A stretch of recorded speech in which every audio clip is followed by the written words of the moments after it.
We provide you the platform to turn your dreams into reality. Give wings to your aspirations with KR Mangalam University.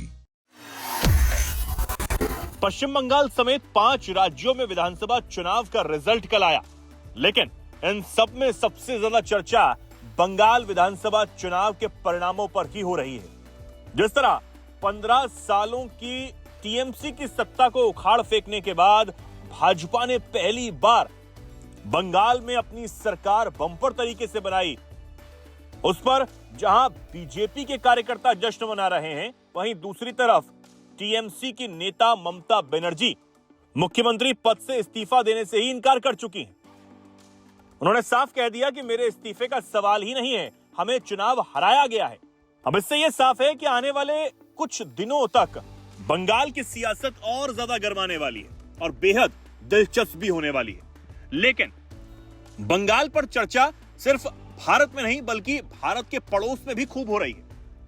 Bharat के पड़ोसी और आतंक परस्त देश पाकिस्तान में बंगाल में भाजपा की जीत से खलबली मची हुई है।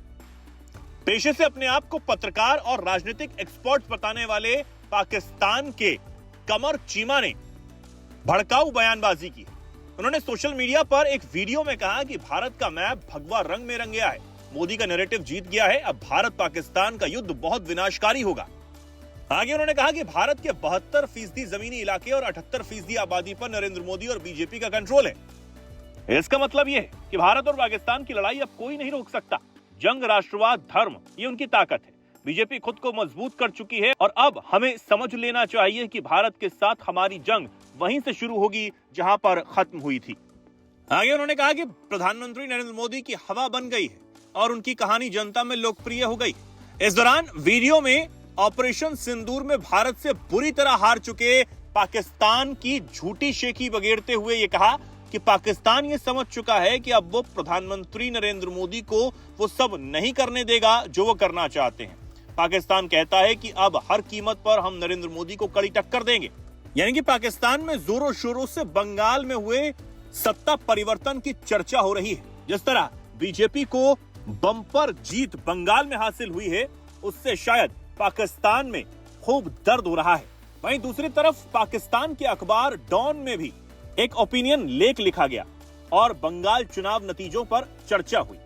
इस लेख में सोवियत संघ के पूर्व क्रांतिकारी और नेता जोसेफ स्टालिन का जिक्र करते हुए लिखा गया, जोसेफ स्टालिन की आत्मा मानो आजकल अलग अलग जगहों पर दिखाई दे रही है, कभी हंसती हुई, कभी उलझन में और कभी दुखी, जैसे वो व्हाइट हाउस में किंग चार्ल्स के एंग्लो सेक्सन भाईचारे की बात पर हंस रही हो। लेख में आगे लिखा गया, भारत में भी चुनाव नतीजों को देखकर स्टालिन की आत्मा खुश नहीं होगी, खासकर उन राज्यों में जहां स्टालिन के विचारों को मानने वाले लोग भी ऐसे हालात बना रहे हैं जिससे हिंदुत्व की ताकत और मजबूत हो रही है।